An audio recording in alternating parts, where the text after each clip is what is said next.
Is this the Teahouse podcast?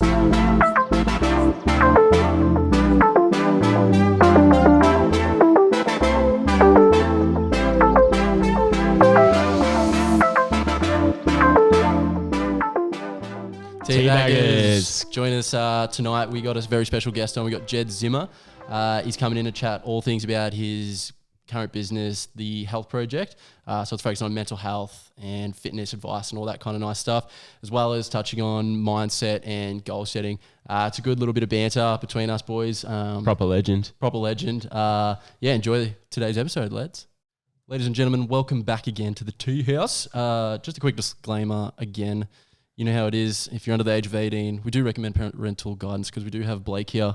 He's a bit of a swear house. Bit of a potty mouth. So, welcome to episode 16. We've got an amazing guest with us, Jed Zimmer, on the potty today.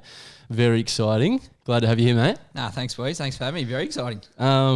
Just a little quick thing about Jed. He's the founder of the Health Project, which is a super fucking sick thing that you've done with that, man. So pretty much just a quick overview of that. It's a brand that constantly raises awareness around fitness, food, mental health, and you also have kind of like a supplement range as well to assist people with all that stuff, plus more, which we're going to get into. So anyone looking to get into the fitness and health life, if I can listen to this episode right now, you'll learn a lot. Not from Jed, just from us. Yeah, not from us, mate. Not from us. Yeah. No, but I just wanted to quickly jump in just before we were off air. I seen Jed ages ago. Was this like last year, the start? Yeah, it would have been very, very early start of last year. Like pre-COVID days, so when we could still boogie. We are seeing each other at like a party at a venue. Yeah. And literally last episode, I was like, I'm going to bring this up with Jed today to Blake. We were talking about like drunk personalities and shit. And like literally, I remember going to the Rifle and I was absolutely fucking rolled. Yep. And like I was saying to Blake, like my drunk personality is like, I'll fucking D&M with anyone. And like, shit, you know what? How long were we talking for with each other? We would have met, once before that, I reckon? Literally. Once or twice. Yeah, just like through work stuff, not even like... And Blake, mate, my ear, he absolutely chewed it off. This is probably talking an hour and a half, I reckon. No joke. I literally distinctively remember mid-conversation, I was like, bro, if you just like don't want to talk, just tell me to fuck off, bro. Because I was like in his ear the whole time. I was like, dude, this guy's going to be sick of me. Like, no, we did go deep though. You went real deep with me. I can't even remember what we talked about, but I was like, we talked about... Did you start you had a podcast then or you were... No, I was thinking about it, I reckon. Yeah. It was in the early stages thinking about it and you sort of mentioned that you'd sort of delved into it like a little bit. Yeah. So for those who don't know, I did start a podcast before this one. It was just myself and it was like garbage. It was so shit. And it must have been them days. And I was like, yeah, it fucking sucked. But no, I wanted to quickly ask because, like I said, we're talking about drunk personalities. Yeah. And I wanted to know... Like mine is just like, I'll fucking rattle anyone's ear off. Even if I don't know them, I'll just fucking go for like days and days. Yeah. What is your drunk personality? Ooh. Not good. I think a lot of people can justify this. It's a bit loose, crazy. I've just got no limitations. I don't hold back whatsoever. So I'm not like you where I'll go up and sort of get in a deep conversation with someone. It's more a quick sort of just stupid 5-second act and then move on and do another 5-second act. Just stupid stuff, to be honest with you. Just really gets around the party. Yeah. No, everyone's thinking who's this dickhead. Yeah. Lincoln really keeps to himself, really just keeps to one person for about 3 hours at a time. Yeah, I'll just fucking move from bloke to bloke. Like I'll just fucking go from, D&M to D&M. But nah, that's a good fucking little funny story. But no, we wanted to dive into it. Firstly, we wanted to talk. So for the viewers and listeners that don't actually know, can you just tell us like a little bit about the Health Project? Like what you kind of do there, like the stuff you've got going on there, because it's not just like a one little thing. You've got a whole lot going on, man. So yeah, tell us a little bit about it. Yeah, for sure. Thanks, mate. Yeah, it's a funny one. It sort of started off very sort of, I didn't have big aspirations, sorry is the word for the Health Project. I pretty much decided randomly I want to start a podcast. I was pretty passionate about all things health, wellness. Mental health was a big passion of mine too, which was on the back of a lot of personal experiences. And then I just got to a point one day where I decided after sort of I'd got through that I wanted to make a difference. So I thought I'm going to start interviewing some guests all over the world who I sort of looked up to at the time. And just try and get some information from them that I can sort of initially then I had thought I wanted to write a book. Which it was a pretty big aspiration, but like dream big, mate. You got to dream big, they say. So that's where it did start with the idea of wanting to write a book, get the information from these guys, include them throughout the book, and then I remember looking one day and I had about 60 interviews already done on my laptop. So I do a lot of the interviews via Zoom, so they're already there sitting on my laptop, and I was just like, this is a really good opportunity to upload some of these, get the information already out there. So I decided to do a podcast. Came up with a name then and then. So that day, the Health Project was just a real random name that I thought of. Got the Instagram up and running, and it just started with the podcast. And then, so as you said, it sort of evolved from there. The podcast started to go really well. And because it was going so well, I sort of wanted to branch out a little bit. So I had quite a few businesses approach me for sponsorship deals or wanting to go into business and all that, but nothing really stood out until the owners of Fit Republic sort of came to me, and they sort of just said, look, there's some space available. You might be able to open up the Health Project here at like a little store. So I saw it as a good opportunity. I was working as a personal trainer there at the time. So I already had my foot in the door a little bit at the gym. Went for it, decided to open up the Health Project there. So I've got a little health and supplement store there at the moment. I take a lot of my consults there. So nutrition consults, personal training still, exercise programming, DNA testing, so a lot of things, but pretty much the primary role that I'm doing is trying combining all things health and wellness together. So I'm doing some work with Headspace as well. So mental health, fitness, nutrition, whatever it might be, I think they all come together, and that's a big reason I sort of decided to come up with the name, the Health Project, because it is pretty broad. Yeah. No, so, that's cool. Yeah, it just seems to be expanding on, and we're about to get saunas up and running in like coming weeks and little things which would be cool. Yeah. That's fucking sick. Yeah, looking forward to it. It'll be good. No, that's pretty cool too. Like, because I feel like in this society, especially, a lot of people don't really see the importance of like the basics, like the right sleep, fitness, and like they're always like, don't know why they're depressed or don't want like even so, like me personally, I've went through a lot of stuff and I constantly go back into like bad habits and shit. And I'm like, why am I feeling like this? And then because I've ate food last night, ate junk food, slept shit, blah, blah, blah, blah, blah. So it's like, in a way, your business is like giving self like awareness to like those sort of things and like those sort of bad habits to get out of. Yeah, bloody oath. You're 100% right. Yeah. It's not an easy fix. It's not like that. As soon as you start eating right and exercising, everything's going to go away, but it certainly makes a huge difference. And you're right. You start to notice it. And I think that's an important thing with your mental health, like noticing the times you're not feeling great and then starting to reflect on why you're not feeling so good. And I think a lot of them, exercise, nutrition and that, they do play a huge part. So I really want to combine it all together. And pretty much my biggest thing is I don't want anyone sort of around that, teenage age to sort of go through what I went through. Because it is tough. And that's pretty much what motivates me moving forward with the Health Project. Yeah, so with that, I don't want to dive into it if you don't really want to dive into it, because we were going to ask a question, why are you so passionate about mental health? But you pretty much just answered it. So what kind of helped you through that, and like how did it truly inspire you, if that makes sense? Yeah, for sure. No, I'm more than happy to go into it. What helped me through it? A lot of things. And I think that's one thing that a lot of people have got to recognise is there's always so much support out there, even though it is tough at times. You don't feel like it. You feel like it's all on you. Everything's just caved in on you. But I was lucky. I had a heap of support from, my parents were awesome. I'm open that I saw about 5, 6. I think it got to a stage where it was my 7th psychologist until I actually clicked. And that's one thing I say to a lot of people. They come to me now because I am involved with Headspace and that, and they say, I've seen a couple of psychologists and they're not helping me. And I think they're sort of looking for that quick fix, which you do have to be patient. As I said, it took me probably till I saw my 7th that I finally found that connection. Is that just like with the connection with the right person, or just the things they're saying? Bit of both. I think it's a bit of both. It's no different. Everything, like if you connect with someone more, you're going to take a lot more away from it. It's also about the things they are saying as well. So I think taking the courage to actually finally reach out to both family and then leading on from there.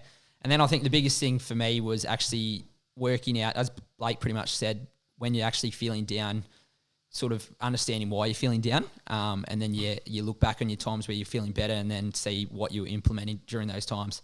So I know for me now, like if I go through, because we all go through pretty shit days, we might go through shit weeks or whatever it might be, because it's just unavoidable pretty much to avoid adversity. And I pretty much just reflect on the times that was good and then work out, right, what was I doing? Was I, practicing gratitude? Was I exercising that? And then I'll do them and instantly you feel better. Yep. Yeah. So I wanted to quickly touch on people don't actually know, but I'm also a qualified personal trainer. I didn't actually know. No, maybe I did know you were actually.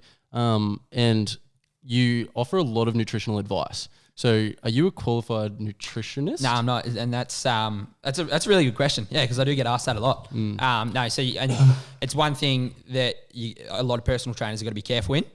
Because that's what we got taught as well. Yeah. They obviously teach the basics of it. In saying that, nutrition is my biggest passion by far. Nutrition is sort of the thing that got me into personal training and the fitness side of things. But in terms of actually going to that next extent where you can what's the word I'm after? Where you can publicize a lot of stuff, you do have to be careful. Yeah. Because if you get caught out, I guess it kind of bad name yourself in a way. That's right. Yeah, but in saying that as well, personal trainers do have they're allowed to write nutrition plans and all that. Yep. They're not allowed to prescribe stuff for certain conditions. So if someone comes to, a personal trainer with obesity, or not obesity, that's probably not a good example, something like type 2 diabetes. Yep. A personal trainer cannot go, right, here's a nutrition plan based on your condition, whereas a nutritionist can.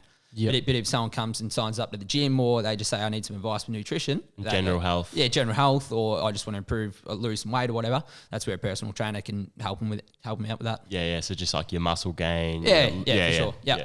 No, sweet. No, that's cool. And we'll discuss them before because we're going through your gram and stuff, and on your little stories, you have like DNA testing. Yeah, so tell us that. Yeah, because I was like, what the fuck is this, Blake? And I was like looking at it, and so this is my punch at it. Yeah. So you had a little fucking photo of a swab on there. So you swab them and then somehow get your DNA, and then based off that DNA, it's what you recommended to sleep, eat, exercise? You're pretty close. It's pretty cool. When I got right into fitness, it was one of the first things I looked into. I heard it on a podcast from a pretty big name that I love. And he said it's probably you should do it because it takes a lot of the guessing out of the equation, because you can always prescribe like a nutrition plan, but it's got to be suitable for that person. So I heard about it, looked into the cost of it. It was just insane amount of money. As in, like, in what way? Like, it was $1,400 just to do the test when I was looking at it. This is about 5 years ago when I was first considering it. And then obviously got the store up and running, and I was getting some sponsorship deals and all that. And then I remembered this company, so I'm like, I'm going to try and approach these guys. Yeah. And back and forth, some emails, some Zoom calls. They're based in England, so it was some early mornings. Yeah. But was lucky enough to team up with them. So it's a laboratory based in England, so they work with a lot of EPL sides, professional sporting clubs, and basically the way it works. So it is it's a DNA sample kit. So it's a swab that you do through your mouth. Yep. It's got the liquid and all that in it. It takes about 2 minutes to do the test. Yep. Basically from there, I'll ship it back to the lab in the UK. So it's about a 2-3 week turnaround. I'm not sure what their bloody processes are. They do whatever they do, and then they distribute the results back to the health. So I've got the portal where I see everyone's results. And then what it does show you, so your genes pretty much tell you everything from the way your body's designed to actually eat, exercise, it's sleep, how well based on your genetics you tolerate stress and everything. Yeah, like, that is insane. It's probably I truthfully reckon I've done my own, and it's probably the best investment I've ever done. How much does it cost? So it costs $325, including all the postage. Yeah, sweet. Yeah. So I know with mine, for instance, it showed up like real weird little things like I don't tolerate broccoli well. And just little so things. it comes with like allergies and stuff. It shows all so you get pretty much all your allergies, nutrients. If you're like, you should be supplementing with like fish oil or vitamin A. Yeah, like what's better for your body. That's insane. It is cool. So I've followed a few of them, and I'm like, so for instance, I've taken broccoli out, supplemented with a few little things that it said I'm likely to be deficient in, seen huge changes just from little things like that. So it's a pretty cool investment. I might have to hook that up. I might have to That's sick. So do a lot of people actually do that? Like, do you like through you? Yeah, I've had quite a few. Yeah. Early days when I first chucked up posts about it, got a heap come in. Yeah. And then I didn't really sort of plug it or advertise it too much for a little bit, but yeah, still it's pretty popular. I think more people should do that too, because I feel like a lot of people don't really know what they're putting into their bodies that's actually good or bad for them necessarily. I have no idea. No idea. You look at like certain diet examples, for instance, like people might go keto because they hear you can get fat loss benefits from it. But for instance, tests like this will actually show you if you tolerate fat well or not, whereas a ketogenic is just high fat. Yeah. So for instance, with me, I remember I was looking into it thinking, all right, ketogenic, I might lose fat. So I tried it. I put on a heap of weight. Really? Oh, really? And then I've done this test recently and it says that I tolerate carbs real well, but fat's not so much. So, and that pretty much explains that exactly. Yep. So you're right, because everyone's going to be different. Yep. That's cool. That's actually sick. No, that's sick. I'm actually probably gonna Hook have to that. check. Yeah, seriously. We'll have to tee up. Because I was gonna do like one recently, like where you just find out your allergies and pay like $150, but like that's like that on. That's fucking. That's like everything. It's like unlocking the secrets to your body. Yeah, it's I like know. a fucking key to your. They should call it that. Yeah, literally. Key to your body. Wait, man, that's what you should call it. Fucking, I should actually. Come by the key. Come by the fucking key. Oh, that's pure. No, that's sick. I rate that. Yeah, so similar to what Blake kind of brought up before about like society and literally what we were just saying, like there's a quick fix kind of thing. Like when you see like things that like pop up and like they're like have this shake and you'll lose like 10 kilos and stuff like that. Like, do you ever see that stuff and it kind of bothers you just from like what you do yourself? Are you like, it's bad advertising to encourage people that it's as easy as that, whereas it takes a lot of work in a way? Yeah. Or do you reckon some of those things actually are good and you know what I mean? Nah, 100%. I agree exactly what you're saying, because it's always the first question when I sit down with someone in a consult and they're like, mate, I really want to do a program with you, exercise and all that. How long when am I going to see results? And the first thing they go, is it going to be 6 weeks? Is it going to be 8 weeks? And I think, and that's one thing that I've had to learn early days as a personal trainer. One, you want clientele. Two, you're a little bit unsure yourself. You almost do say, yeah, no, we'll see results pretty quick. Yeah, because you want to let them hear that. You want to be positive. You want clientele, and as I said, you're not exactly too sure. So it's one thing that I've had to learn, to be extremely honest in that first consult and say, look, it's going to take time. We're going to certainly see results, but it really doesn't happen overnight. You pretty much do have to cover tick every little box that we spoke about, so the nutrition, the fitness, and all that, because it's a journey. We'd all be doing it if it happened overnight. Yeah, 100%. Like everyone would be walking around extremely happy. happy. Yeah. I imagine for you that you're like one of your biggest selling points is you have like an 8-pack and you just fucking your Instagram feed is just like keep on track, guys. We'll make it. If you want to get ripped, come to me. Nutrition does help. Wait, if you get this key, the fucking key. No, that's sick. I was actually about to say something else, but I fucking totally forgot.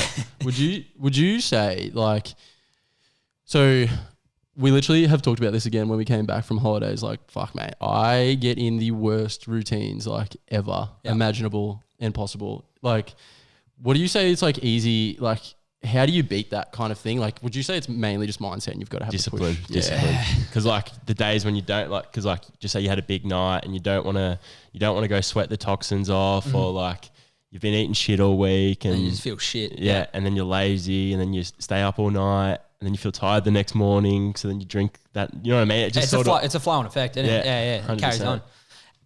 It's a really, really tough question to answer. The best thing, I've interviewed, I think it was episode 2, and a lady spoke about that. She's a happiness researcher, and we started talking about fitness a little bit. And she said, she was talking about cheat meals specifically, and she said a lot of the research and science actually suggested that when someone consumes a cheat meal, it's not actually that causes a lot of the harm. It's more so them the next 12 hours being like, guilty. They're just shitty with themselves, and then they're pretty much depressed. They're just saying, fuck, look what I've done. Because your mind does that. It does, creates absolutely. your own stress and stuff, doesn't it? Like your mind is like such a huge thing that actually takes toll on your body, isn't it? Like, and then you notice that, as you said, if you have a cheat meal on that, you're just like, fuck, Yeah, it's like pushing yourself is what gives you gratitude, like not gratitude, but like makes you feel better about yourself later on. But those positive, those quick little things make you feel happy right then and there. Yeah, until afterwards. Yeah, literally. Yeah, so I'd say just allow for those slip ups, because they're going to happen. It's just only human. Yeah. I always call it the 85 or 80 even 80-20 rule. You're going to be good 80% of the time. That's awesome. You got to allow for the 20%. Otherwise, I don't reckon you're human if you if you're 100%. You can't beat yourself up. I've never seen it. Nah, too much. Yeah. Nah, shit, no. Having no fun then. Nah, exactly. Yeah. Because you go like, how many podcast, like, do you enjoy going on other people's podcasts? Because we're kind of podcast virgins in the aspect, like, we've only been on our own podcast. We are podcast versions. I'm actually surprised we haven't been fucking It's only, asked on multiple hundreds of podcasts. it's basically, coming. it's podcast masturbation. We haven't explored. Yeah. No. Yeah. No, but yeah, you've been on the Why Moments, Yep. the Thigh Gut, The heel thy gut. I think. Heel Yeah. Thy Gut. Holy Heel- shit. I was reading that. I was like, is that fucking English? Yeah, Because like it that threw word's me together. out. I was halfway through the interview thinking, hey, what's the name of this? You got like the sign up there. And you've also been on It's a Time, which is like a local Benio podcast. Like how was that, mate? And now you're on this one as well. So Massive. This one's Matt. This is- your this is biggest where it's at. podcast yet, bro. It's gonna be big after this. No, I love it. It's much better Ben on this end of things, I reckon. Yeah. We're having a Oh, little you chat. do? Yeah, much prefer it. We're having a little chat before this. I actually get a little bit sort of nervous if I've got to ask the questions and all that. Whereas tonight I've sort of come here. It just feels more of a natural conversation, I think. Yeah. I absolutely love Ben on this end. Yeah, I And the think things. is that because like with your podcast, because me and Blake again we were talking earlier, we still get nervous. Like we were nervous when Fuck you were yeah. rocking up and shit. Like you get little butterflies and stuff, mate. But like we're the ones asking the questions, and you just kind of sit back and chill. Is that right? Like you Yeah. don't have to worry about prep. You're just like I'm chilling. They'll ask me stuff, and that's more natural. Like that, Yeah. that's how you have conversations in life. So I Yeah. think, Yeah. yeah, I didn't have to really plan it, which bloody good. Thanks, boys. I Yeah. appreciate it. Hit it, man. Rock Hit up. it. Yeah. And if we're asking you the questions, you're usually well versed in what we're asking you about. Yeah, that's it. Yeah. Yeah. I wanted to jump back 'cause I was going to ask you before, but I forgot. And you might not actually, but like, have you ever had any? I love like asking people this question. Like, have you ever had any like, I'd say horror stories in like your industry to deal with anything like people, you know what I mean, or just anything that's kind of cuffed Like up? a big sort. Yeah. Yeah, you know what I mean. Or is everything just kind of flowed? Like all your clients and stuff. Certainly not. I'm gonna say I wouldn't say horror because that's certainly not the right word for it. But Worse or is it good? no, it's completely so. Obviously, in the mental health side of things, and that like you get. I've had a couple of kids who've just really opened up. Like for instance, recently I posted a little social media video. Who a little kid, or he's a teenager now that I've helped a fair bit, and he sort of opened up how. You know, he's had probably the worst thoughts he can. Yeah. And now he's doing awesome things. So I've had a couple of, young kids who have come and said to me that they've got suicide thoughts and all that. And that's hurts the heart. Full on. a little absolutely. bit. Like me being a 21-year-old had no idea how to handle that. Absolutely no idea. So stuff like that really, really opens things up for you. And then also in the fitness side of things, you get people who are just depressed with how much weight they might be carrying. Yep. Little things like that certainly make it challenging, but every job's got its challenges, and Yeah. it motivates me if anything. Yeah, I was going to say like hearing those, like that story you just told about that kid. So he's doing great things now. Like, doing is that awesome. Yeah. super motivating, Especially for you? knowing, that you could have been like a very helpful counterpart in his recovery. Shit. Yeah.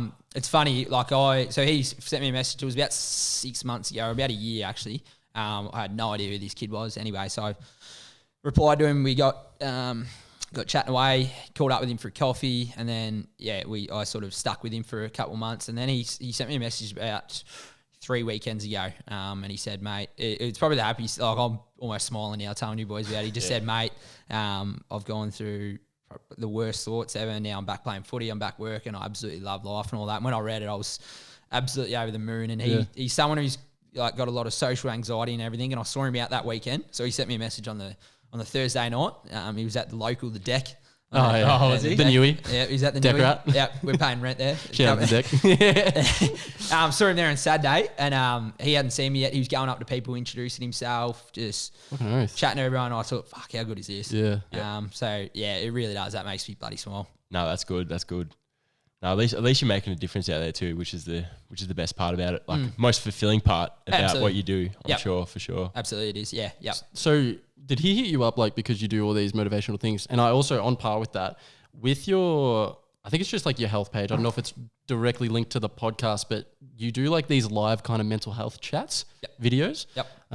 So what is that? Do people come to you and then you're like, can I share your story kind of thing? And Yeah, I've only done a couple. So early days, that was like where I wanted to go with a lot of it. Yep. I was calling it like a Focus Friday segment back at the start. Yep. Obviously then COVID hit though, so a lot of one-on-one interactions that couldn't happen.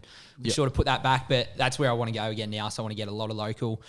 Obviously, I'm not putting any pressure on anyone to open up, no, by all means.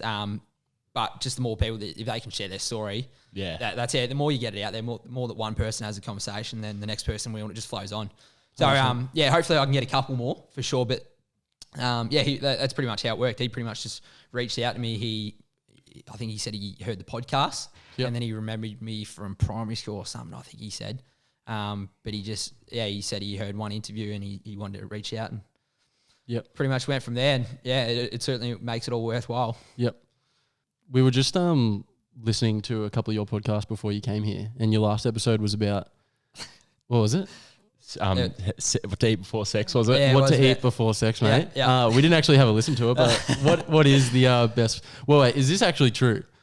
Is it when you drink pineapple juice, your jizz smells like or tastes good? Isn't it? I thought that was. I have heard that. I don't know if that one's true. We didn't cover that. But I have heard that. It was a funny one. It was a really, really hard interview to do because you sort of got to pinch your skin and not laugh. And that he's talking about penis half the time. You're like, fuck, this is it was a bit weird. I'm not immature. Yeah, I know. Here I am. What's the best? What do you say? So beetroot. Beetroot. If you're gonna get, I've heard that. If you're gonna get down to do. Wait, beetroot. is this performance? Performance? Yeah. Oh, this is performance. Performance. Yeah. So like longevity and stuff. So longevity, even for erections. Are we going to cover that? We're going to get fucking cancelled right now, mate. Teabag, this is mad advice right now. Beetroot, watermelon, I think he said. So anything with nitric oxide is going to get the blood flowing. True. Yeah, right. There you fucking go. That's for you guys, man. So everyone that goes out club, mate, just have a fucking beetroot in your pocket, maybe. Have a big weekend. Fine, mate. Fucking talking to a chick, there's like a fucking purple leakage spot on your fucking pants. What the fuck is that, mate? Brought me daily dose of fucking beetroot. Lunch. Off you go. Lunch. Yeah. But no, yeah, back on like your podcast train, that's fucking like, you literally said you had like 60 interviews banked up. So did you, because when we were speaking drunk at the Rifle, you were telling me that you're like, just, I don't know if you had or you were going to just email a fuck ton of people. Yeah. And I think I think it was those stages where I was just like, I reckon I'm going to do this. Yeah. So that's all I did. Simple as that, literally. You know how you can go on a website and it's got a contact us section. All I did was just contact email a bunch of people. Yeah, emailed like some of the big names that I was aware of that I followed. And once a few sort of get back and say, they're on board, you can almost name drop a couple. Yeah. So in the next couple of emails, like, such and such is on episode 1, 2, 3, so forth. Yeah. And then they're sort of makes it more likely for them to jump on board. Yep. But that's how it went. I would have sent, I reckon in about 3 days, I probably would have sent 300-400 emails. Yeah. That's what you got to do though. Yeah, absolutely. Yeah. So did you get knocked back much at all? Yeah, of course. Yeah. Pretty actually, like I was pretty amazed and pretty, I'm grateful with the success rate. Like I reckon truthfully about 80% probably have said yes, but there's certainly some that say no. Some of them ask for like a fair amount of money, which you just got to say. Oh, really? Oh, absolutely. Oh, fuck yeah. I reckon one bloke asked for 20K and I said, fuck no, mate. Fuck, really? I don't even have that. Who was this? Name drop? I can't remember. But yeah, some of them ask for a lot of money or just say, what's in it for me? Those kind of things. And I suppose the good thing about your podcast is it's raising awareness or advice on these things. So it's kind of like if we ask people, they'd be like, fuck off, mate. Get your fucking 200 Instagram followers away from me. Oh, shit. But I was listening to, I can't remember which episode it was. It was a little bit ago. And right at the start of the episode, you said you interviewed Steph Claire Smith. Yeah. Is that correct? It is. And funny story here, which a lot of girls hate the fact. So interviewed Steph, one of the proudest moments in my life, by the way, boys. Yeah. Mate, just a clarity on who Steph Claire Smith is. She's like a fucking supermodel and she has like 1.5 million followers. Very good looking, yeah. Actually, I'd go close to saying one of the...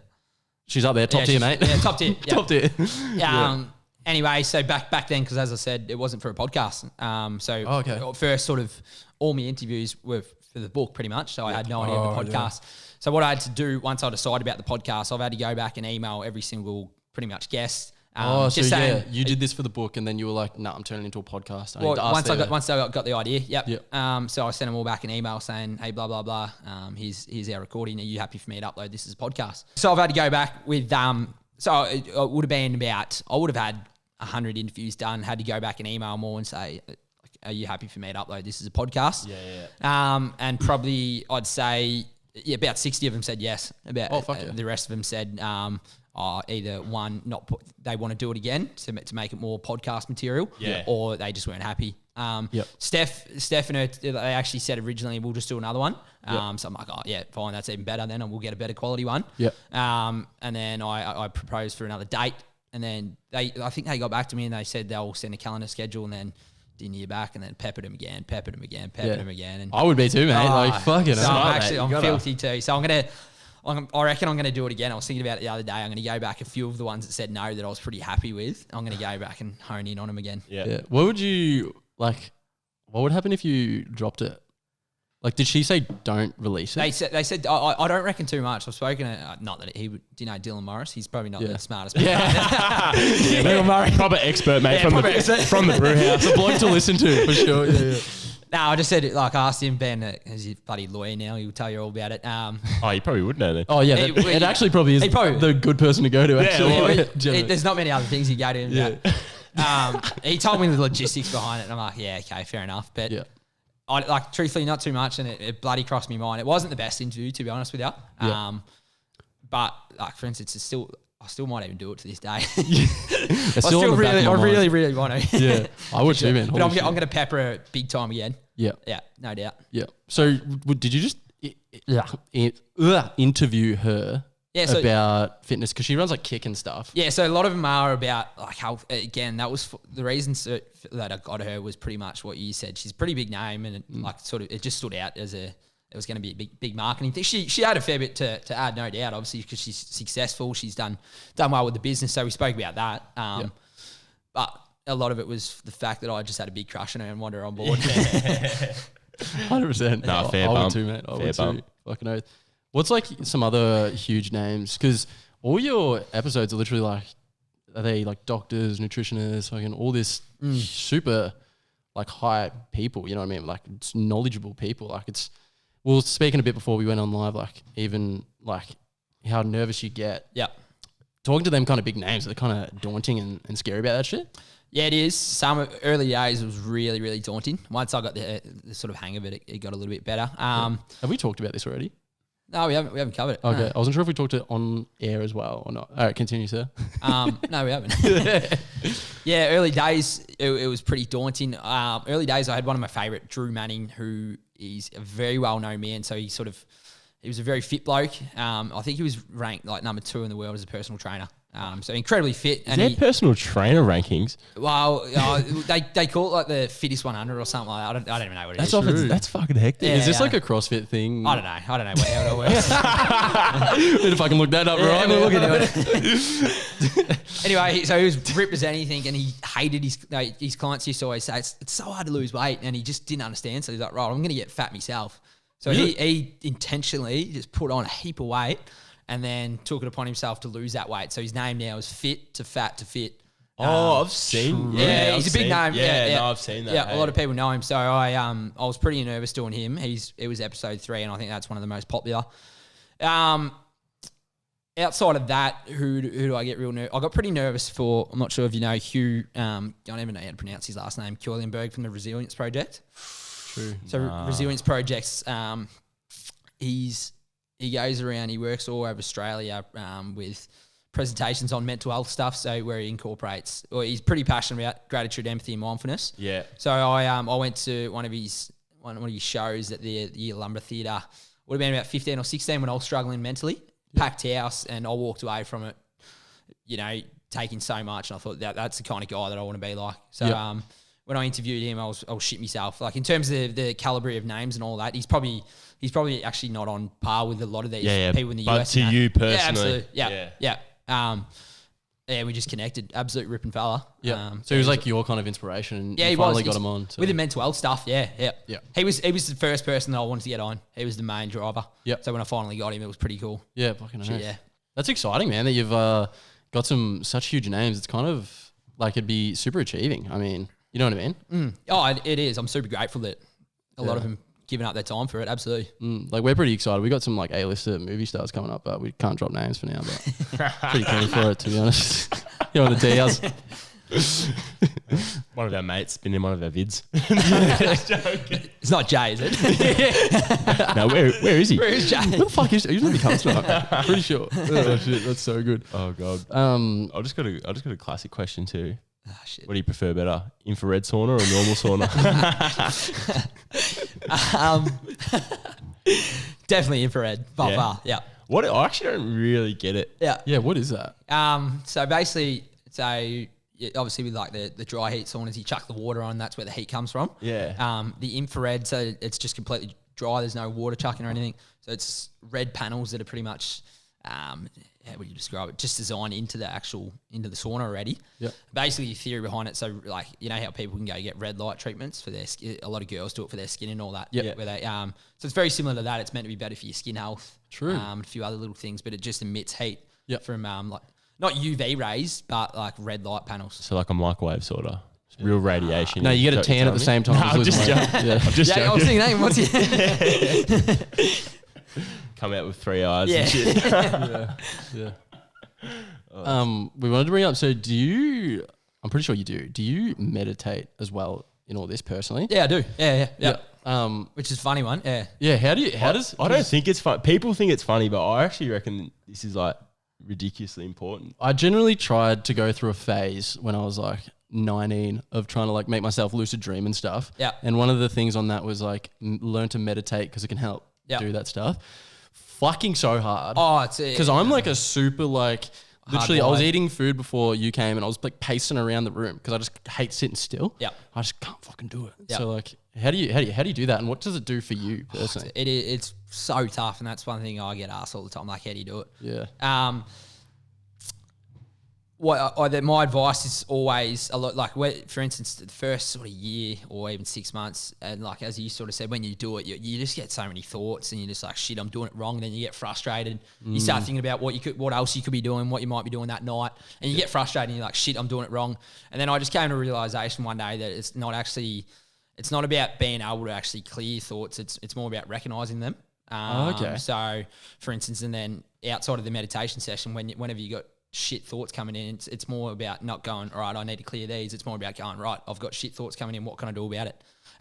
So I came to that realization, and that's how I sort of help and work with a lot of, clients to try and prescribe it now, is more that, because you're always going to get thoughts coming in. It's more about, I see it like passing clouds, so they're going to come, and then you're just going to be able to sort of let them go. Yep. So it's sort of like just focusing on yourself internally. Yeah, trying to focus on what's most important in that time, because the thoughts are going to be there no matter what. It's not about being able to completely clear your thoughts.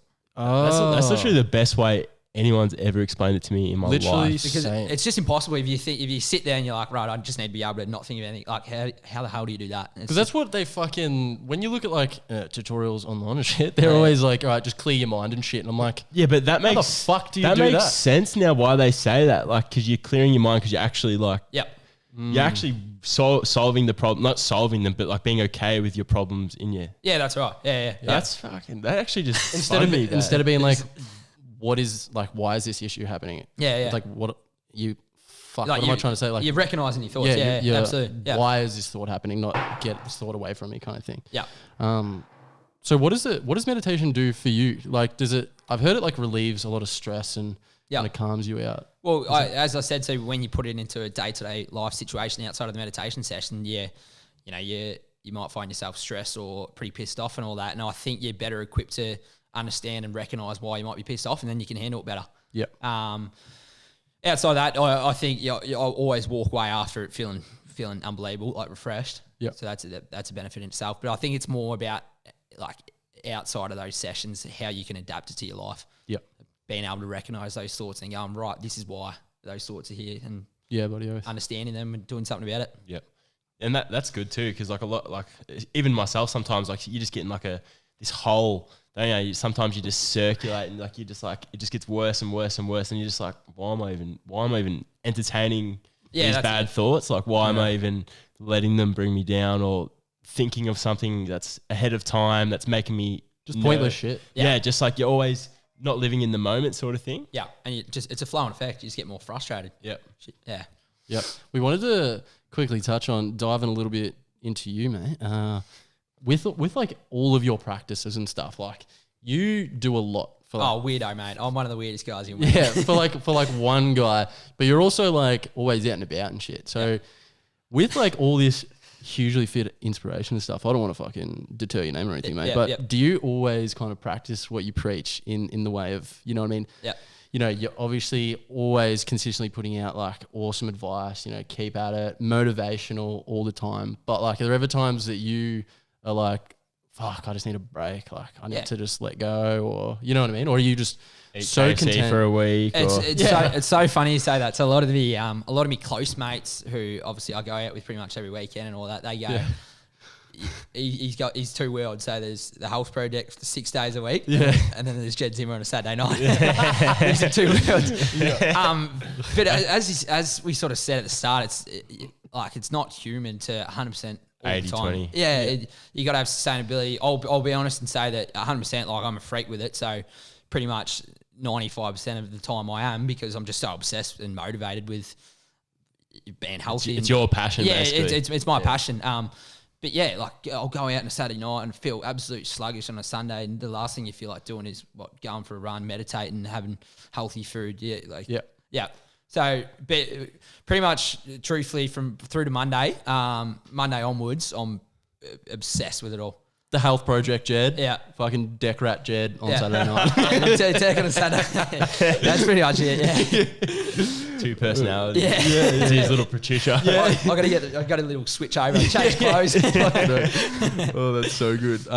Do you tell people that though as well? Obviously you do. Like you said, you're really open to your clients and stuff. Yep. You're like, all right, you don't have to do this 7 days a week. Like it's not a 7-day thing. Fucking chill out, relax, have a good Saturday night and stuff. Or I'm all about that with everything. Like with all my clients, whether it's in the fitness, mental health, it is all about sustainability. Because I reckon a lot of people lie about that, like personal trainers and stuff. Yep. Like, you know and what I mean? I think, for instance, at the moment I'm doing an 8-week challenge. I'm using that as a really good example. I'm calling it an 8-week challenge, but I don't see it as an 8-week challenge. I think I'm not to say they're not good. They can be great and people get good results. But I think a lot of the time people will do an 8-week challenge and then they'll get to the end of it and they'll be like, oh shit, what do I do now? Yeah, exactly. Yeah, that's it. And then they're like, oh, and then I've reached my goal. Yeah, that's right. So with what I'm actually doing with everyone involved with the challenge, I've sat down with them and all that. The nutrition stuff that I've actually, the guidelines and that I've given them, it's stuff that's sustainable. So they should not be, just finish this in 8 weeks. They should be doing it in 2, 3, 5 years time. Yeah. It's all about healthy principles. Consistent. It's all about consistency. Yep. So everything actually has to be sustainable. It's the same thing with the diet. Like if someone's going to go keto, why do it for 8 weeks if you're not going to be doing it in 15 years time? You got to find what works for you right now and that you're going to be doing in 10, 15 years time. That's the most logical answer I've ever heard in my life. That is dead set fucking true. It makes sense to obviously try and find what's good for you, which is like if you're not doing the key, you got to do. But like fucking buy the key, mate. Yeah, buy the key. buy the key, mate. You don't need to try it. You don't need to try the key. Key to your body. Need to. The key to your fucking body, mate. Because like some people suit the carnivore diet. It's true. So what is the carnivore diet? Is that like strictly no veggies? Yeah, pretty much. Is that because carnivore is obviously just meat? So is that you like can eat fruit though, can't you? Some fruits like berries. yeah. They call it like the typical caveman diet kind of setup. I don't know too much. I haven't looked in it a hell of a lot. Fuck, that'd be full on though. I would. Yeah, I had one client who's done it. And he had some of the shittest gym sessions I've ever had with him. Just weak and stuff, really? Yeah. Oh, like no energy. Just felt crap, yeah. So he stopped after about 2 weeks. That's so weird. Because really? then some people swear by it too. Yeah, like yeah. I've even heard like Joe Rogan swear by it and like random people like that. Like Jordan Peterson said it like cured his depression. Like Yeah, right. Really? yeah, that's what I mean. Like everyone's so different. It's not even funny. That's like, it. Yeah. Key to your body, mate. Key to your body. That's what you need. It's all about the key, isn't it? That's so good, man. Fuck, we've done that much promo for you. You gotta watch your sales just fucking skyrocket. We're doing this every week. Oh shit, that's so good. No, we wanted to jump a little bit into goal setting and mindset because if you can't tell already, Jed is hugely like, just by the sounds of you, man, like you've got an amazing mindset and an awesome goal setting ability. Like how important to you is that stuff, like mindset as well as goal setting? Because I don't know about Blake, but me in probably the last, I would say 2 years, maybe a year and a half, I've really started focusing on like a good mindset and just goal setting. Because I never used to do that. I was always like, new year rolls around, you're like, yep, I want to start doing this and this and this, and you just don't do it. But like we're at the age now where you need to do it when you want to do it, you got to fucking actually put yourself in the right mindset to do it. So yeah, how is that like important to you, and how do you kind of go with that with everything that you do? Yeah, it is huge. Again, I'm someone who's always been a bit of I reckon I'm a bit OCD with things, so like everything's got to be pretty clear and organised for me. So Perfectionist? I am incredible, as you probably can tell from what I've sort of said half this interview. Yeah, big time. I'm a real perfectionist. That's a good thing to have though. I think it is, but it drives you nuts at times too. Yeah. Like things can be crazy if you are. Yeah. Yeah. If something doesn't go like your kind of Yeah. way or whatever. There's a big loophole. Yeah. It's a big loophole. Again, there's another Sounds fucking good, mate, but has its cons. It's all right to be motivated, but nah. yeah. Like goal setting, it's like with the mindset and all that, I think a big part of it comes down to doing something you're really passionate about. Yeah. Because that motivates you. I don't see the purpose in doing something that you're not going to get out of bed every day and want to do. It's the same thing like with the diet. Like if someone's doing something now, but then they say, "Nah, in 5 years, I know I'm going to be doing something different. Why not do it now?" And I think that's a realization that I came to, especially with the book, because I was just like, I'm working with Headspace, I'm working as a personal trainer, and I'm like, I want to write a book in 5 years, and then I was just like, why not do it now? And I think that phrase there, "why not do it now," should be. Like Tim Ferriss. Way more common. Yeah, it should be way more common. Tim Ferriss, I'm not sure if you've heard of him. He's a big entrepreneur. Read one of his books, which was called, what was it? The 4 hour work week. And he pretty much in that he went from working like 50 hours a week to only working 4 hours a week and making twice the amount of money just from jumping into something that he was passionate about. And that sort of stood out to me a lot. So I think that's the biggest thing. And then, some people are like, well, shit, I don't know what I'm passionate about, which is pretty common. Yeah, massively. Oh, it's extremely common. I'm pretty I was pretty lucky that it's just always been health and fitness for me. Yep. So I didn't have to think too much about it. Again, in one of my interviews, a lady said that great advice would be to go to a bookstore. And if you have to borrow a book, like if you physically have to, where would you go? What section? So for some people, for me, I'd go straight to health and fitness without even hesitation. Wow. Some people might go to sport. Some might go to geography. Yep. So I like to use that as a little example. But I think if you're extremely passionate about something, you go to follow that. Why not do it now? Yep. And then you put the steps in place, and everything, like the goal setting and all that will come in hand with that then for sure. That's a super interesting way to look at it, like that book thing. I've never... Yeah, I liked it. Yeah. Yeah, that's super because it does make sense. Yeah, 100%. Absolutely. Yeah. Wow. And like, how would you say your goal setting has gone? Like, so you started with the podcast. Yep.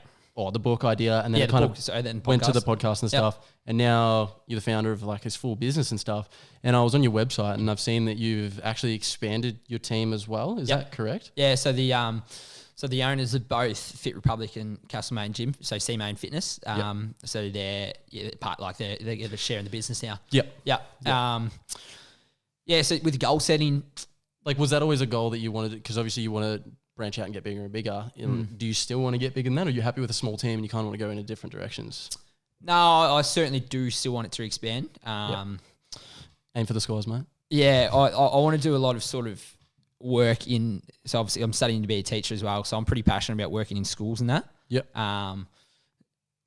Which like I think with like I really want to get more work involved with schools. So I still want to have the business, the Health Project, and all that. But it's going to mean that obviously if I'm going to be traveling around and all that, there's going to be need to be more of a team. So I definitely think I don't want to jump in it. Like there's no rush at this stage anyway. Because things have been pretty rushed anyway. It's sort of just one thing's been coming after the other. It's a good issue to have, but I've got goals for this year going forward, and then outside of that, I guess I'll just reevaluate. But I certainly do want it to get bigger. Awesome. That's the cool thing though too. Like you start off doing something, and then by the end of the year, you have completely different goals because you just followed something that you like doing. Yeah, it can lead to like all these things that you didn't even think about. Like you didn't even like like a podcast. Yeah, that's like, right. Back in what? Yeah, exactly. What I mean? I was writing a book.